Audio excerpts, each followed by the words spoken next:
police is coming from the east, chasing about 18 young blacks. It's a police car coming from the west, from Fillmore, coming down Fulton. The kids break across the street, the light got the one coming from the east. So they shoot through Friendship Village. As I come down my steps, one coming from the west stopped me and say, which way them niggas go? So I check, I say, I see these two fools here. So I just ignored them. I started up towards Fillmore. He put the car in reverse back and say, black boys, you hear what I said? I said, what you say, man? He said, I asked you which way them niggas go. I said, look here. I said, I live here at 823 Fulton. I said, I sure hope you catch one of them and bring him back. All my 50 years, I said, I never seen a nigga, and what I say, that out of the car he come. I know I'm gonna hit him. I got to hit him, man. And he reaching for that right stick, and I downed him. When I downed, I buckled his knees, and I pinned his arm behind him. I got my hand right by his pistol. So his partner looked to see the position I had him in, and he can't get away. He called code 3, and in the next 3 minutes, they lit the corner up in there. They won't whoop on me. Right. So I just got to fight. Right. Fuck it, if they get the turkey, I'm gonna get me a sandwich. Right. You know what I'm saying? So they say, Judge, every time I go in front of you, look like every time you raise your hand, you have to be hitting the police. I said, man, why they always put me in the cross? To cause me to do these things.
Starring as a young woman with stars in her eyes. She's on her own in the Big Apple, New York.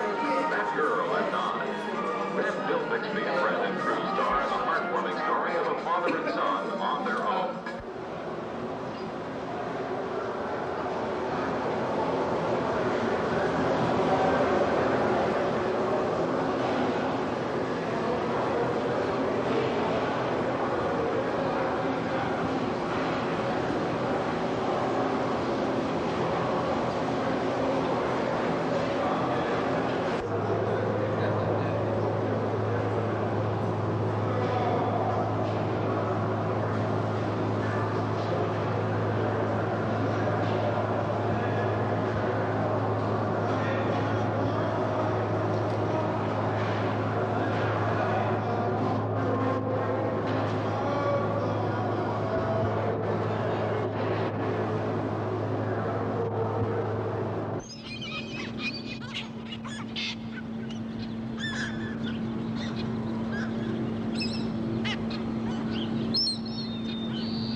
upstairs, you come back? Before I came to jail, I didn't know it was this bad. I didn't know that things that went on. Did you know it went on? But we in here now. She's a victim of it. This girl has 2 kids. Her kids need her at home. But behind bullshit and unnecessary harassment, she's here. And as you can see, she's definitely public enemy #1. You can see that, look at her. The girls are sitting here, they're told when to go to bed, when to get up, wash the walls down, clean out inside of the heater. Does that rehabilitate? I mean, you know, if you want to rehabilitate someone that you think needs to be rehabilitated, you have to first give them respect in themselves, treat them with respect, and give them something to do to keep them from doing whatever they did to be here. Because it may look like a picnic, but it's not.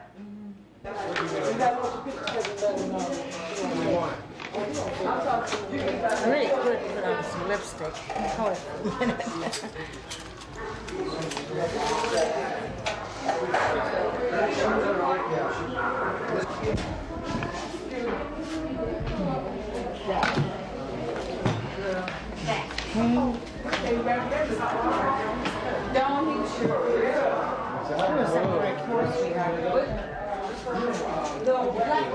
Here's my report. Oh, I didn't even see it. Last time you guys got my feet all wet. I got a Dilatal for my stomach, but my stomach still hurt. I've been taking this for 3 weeks, and Tylenol, like I said, about my teeth. They still hurt. I've been wanting to see the dentist for 3 weeks. Metribamic, phenobarbital, dilantin, flagyl,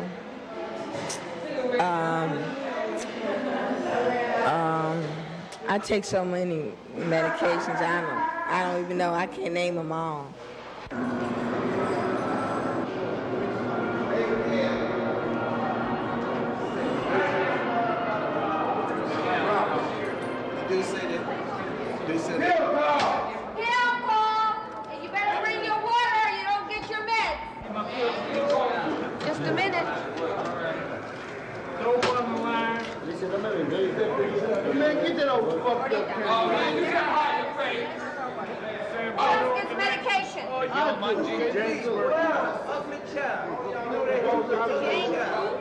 To exist in a place like this, there are all kinds of skills you have to develop, and one is the ability to jam the right people at the right time. You know, all kinds of things are worth money in a jailhouse. A few pills can be worth a lot of money in a jailhouse. A few pills can be worth a lot of peace of mind in a jailhouse. You know, anybody who says they're nervous and can't sleep when they get to a place like this is telling the truth. There's no way around it, you know, and I would challenge anyone who thinks that that's inappropriate to come and live here for a couple of weeks, you know, and see how much they would like to swallow some Valium.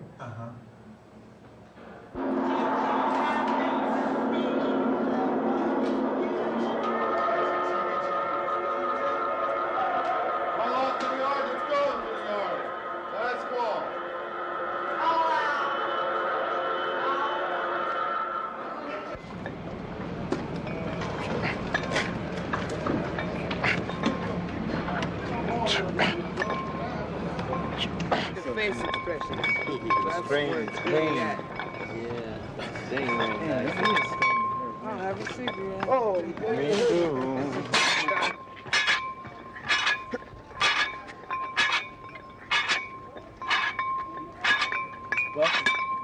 Everybody in here now is in here not for breaking the law, but trying to survive. Because it's so fucked up out there, man. Jobs, ain't no jobs out here, nothing.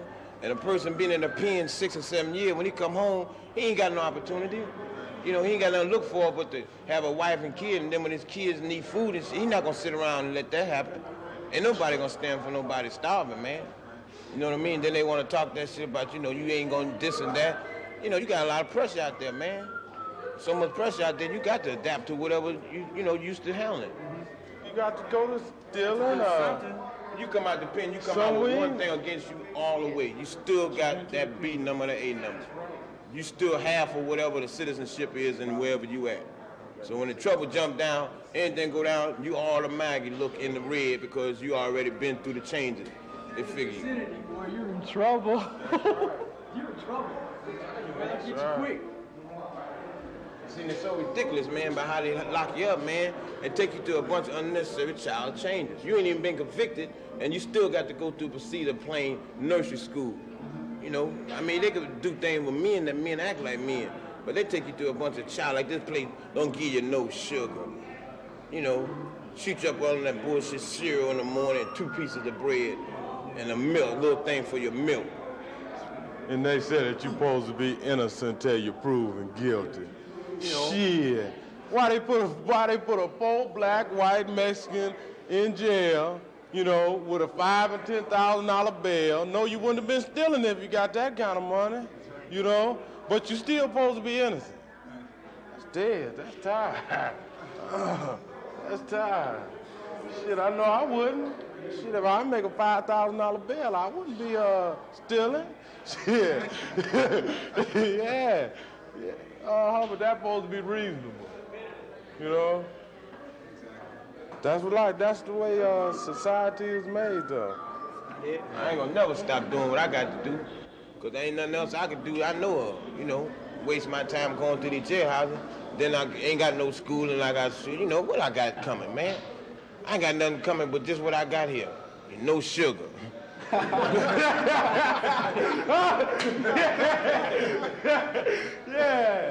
I heard that. Yeah, that whole thing. Yeah, that's...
Oh, right there with Felicia. You ladies, if you don't see your name on the board, would you stand over here, please? You got water, potato.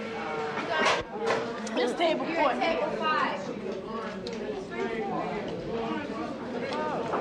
Here's table 5. Wait. You're at table 1. Number 6. Who is Harrison? I mean, no. Do you have another Harrison? There's 2 Harrisons. We only got 1 Harrison on the board. Okay, we have too many setups and not It's enough not setups. enough. Enough works, because her name's not on the board. Ain't no fish. That's what it is. It's a brick of fish. You want fish? What was it, Carol? Excuse me.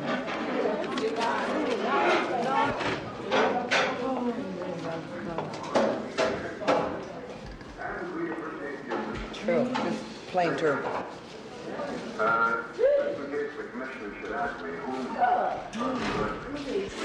a lot of them in here. I know it, because that fish was no good. It was green. It was sparkling. It was green. No, I didn't mess with it. What's happening, y'all? Ain't nothing. What's been going on lately? Nothing. Girl, that food was nasty. You ain't got none in here. Oh, hard and crispy. Ain't no fish. Damn sure.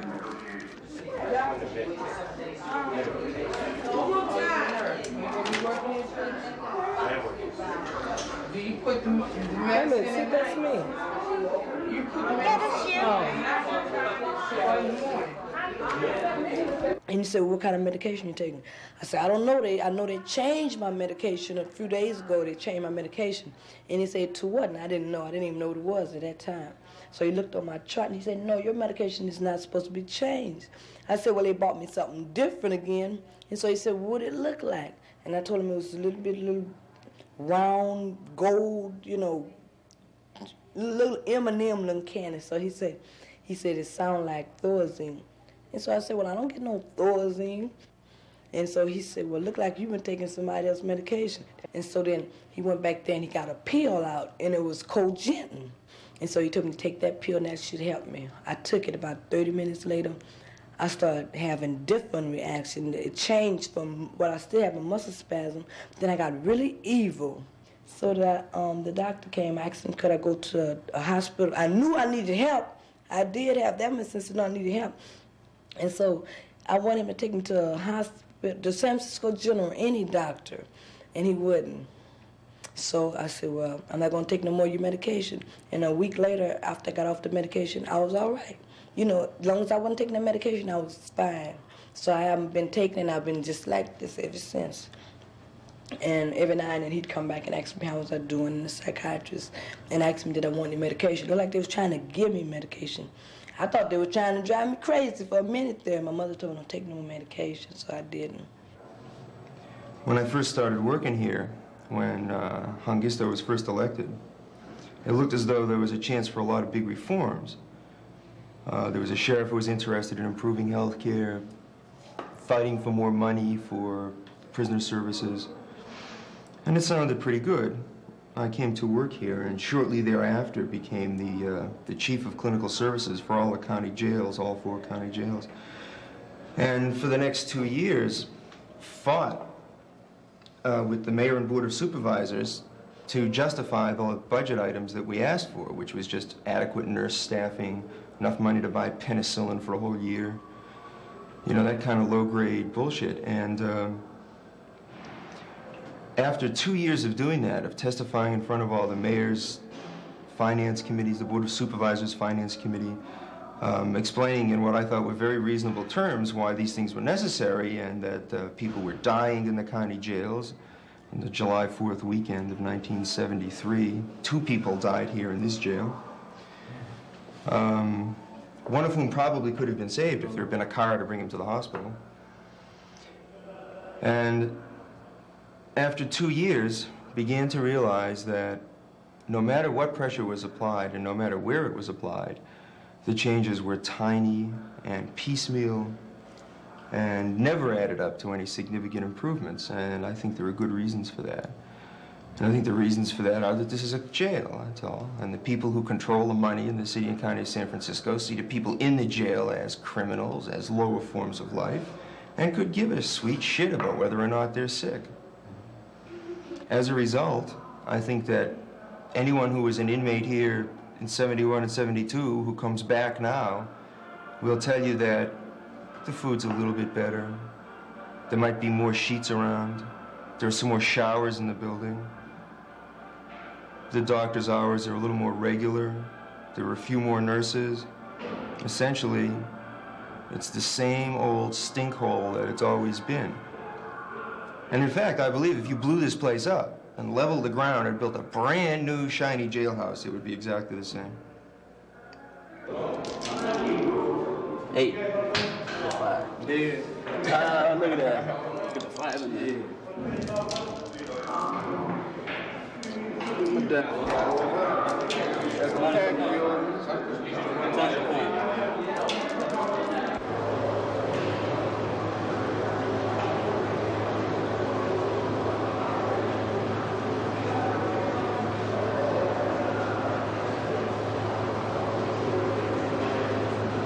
This is the San Francisco County Jail, and I'm quite sure all across the country, you know, the county jails are as good, worse, and better, you know. But it still comes down to the same thing, you know. People still face the same thing when they get out, you know. They face the same thing, you know. And like I say, Ford and all these people, the presidents and all that, talking about crime, you know. The best way I can think of cutting down crime you know, it's to help people have something better to turn to, you know. Like say, if you got to come out into the streets, you know, and you ain't got nothing, you know, to get out there in, you know, you ain't even got a roof to put over your head. You gonna have to do something to get that roof over your head, you know. Man, it's a hassle out there. It's jungle. It's a jungle. That's right. Every time if you get out there, you get you a job.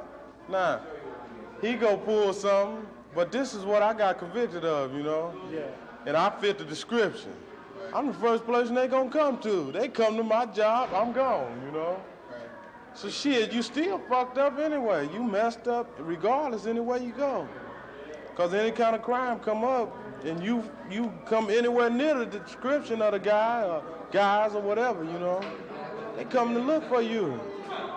Come to talk to you, and if it's any way possible, they gonna put the case on you. You know? Shoot, first thing they do, once you get found guilty, they come tell you, why don't you come clear my books?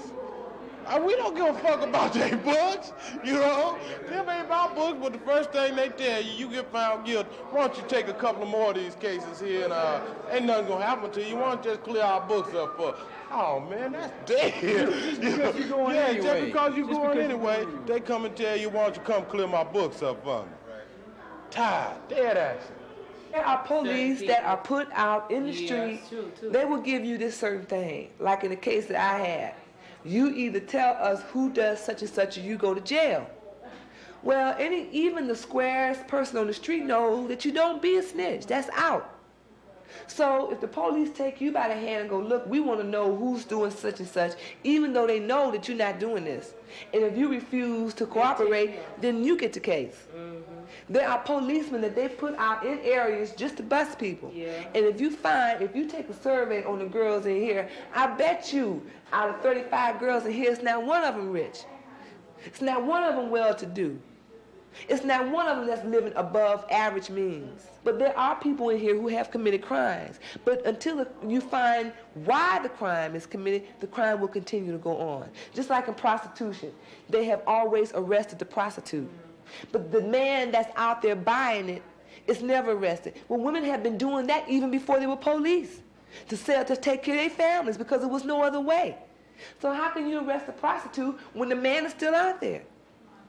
Okay, they arrest you for selling drugs. But let's face it, we all know who put the drugs in the ghetto. We know that.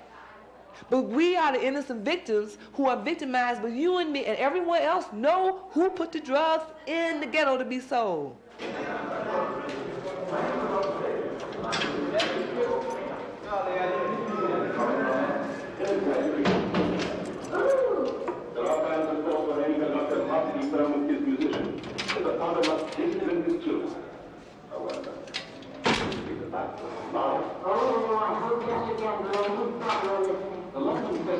Take one of me, sit on the front door.